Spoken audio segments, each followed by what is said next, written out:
1950 familje në Bashkinë e Maliqit trajtohen me ndihmë ekonomike nga sistemi dhe 174 familje të tjera përfitojnë nga fondi prej 6% i blok ndihmës ekonomike. Sipas burimeve zyrtare, gjatë muajve të fundit, ky trend ka qenë i njëjtë, sa i takon këtyre familjeve në nevojë.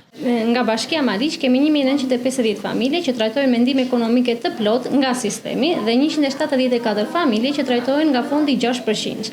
Gjithashtu vërejmë se vitet e fundit nuk ka ndonjë lëvizje të numrit të familjeve që trajtohen me ndihmë ekonomike. Janë të njëjtat shifra, nuk kemi lëvizje të shifra. Luhatja në skemën e ndihmës ekonomike ka kryesisht gjatë muajve të verës për shkak të punësimit sezonal të të rinjve në vendin tonë, por edhe të punësimit sezonal në shtetin grek të shumë qytetarëve. Një gjë e tillë sjell ulje të përkohshme të numrit të personave që trajtohen me ndihmë ekonomike. Ndërkohë sipas përgjegjëses Hoxha, shuma që ata përfitojnë varion nga 2.000 lekë në muaj për familjet me një antar deri në 12.000 lekë në muaj për familjet me 3 apo më shumë fëmijë minoren. Bashkia e Maliqit është një nga bashkitë me numrin më të lartë të familjeve që trajtohen me ndihmë ekonomike, kjo në raport me numrin e popullsisë.